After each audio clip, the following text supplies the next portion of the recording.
Power चुपके से आयरा के बेडरूम में घुस जाता है। आयरा कुछ समझ पाती है उससे पहले ही खावर उसका हाथ पकड़ लेता है। शर्मी से उससे कहता है, आयरा मैं तुमसे बहुत मोहब्बत करता हूँ। के बाद आयरा का खून खौल उठता है। वो कामयार को जैसे ही आता देखती है वो खावर के मुंह पर एक जोरदार तमाचा मारती है। फिर कामयार भी वहां पर आ जाता है।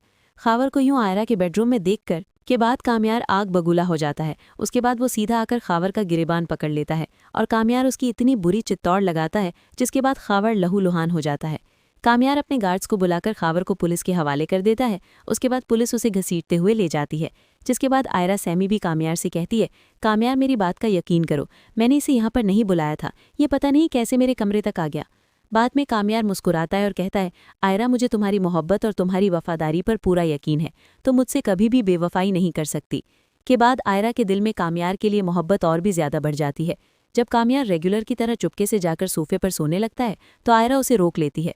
उसके बाद आयरा प्यार से कहती है, आज से तुम मेरे साथ मेरे बेड पर सोओगे, लेकिन हम दोनों के बीच में तकिया रहेगा।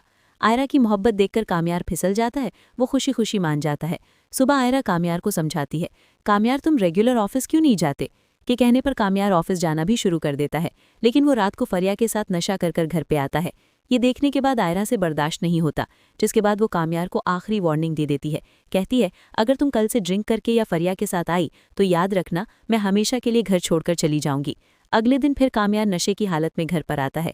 आयरा कामयार को उसकी गलतियों का एहसास दिलाने के लिए एक बहुत बड़ा फैसला कर लेती है।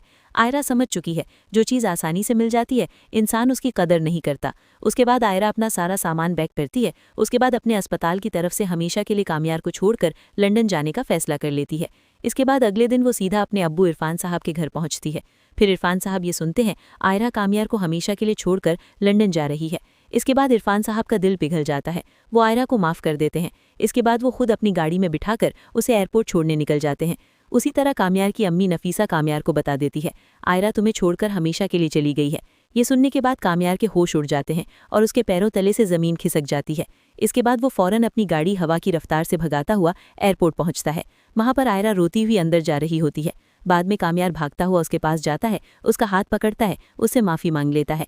इसके बाद वो आयरा से वादा करता है वो अपने सारे पुराने गलत काम छोड़ देगा। तो मुझे छोड़कर मत जाओ, नहीं तो मैं बिल्कुल टूट जाऊंगा। कामयार की यूं बेबीसी देखकर आयरा का दिल पिघल जाता है। जिसके बाद कामयार वापसी आयरा को अपने घर ले आता है। कुछ दिन खुशी खुशी इन दोनों के बीच गुजरते हैं। आयरा के बीच तमाम ताल्लुकात ठीक हो गए होते हैं। तो एक दिन अचानक आयरा की तबीयत काफ़ी ज़्यादा ख़राब हो जाती है। वो चक्कर खाते हुए अपने सर पर हाथ रखकर वहीं बेहोश होकर गिर जाती है।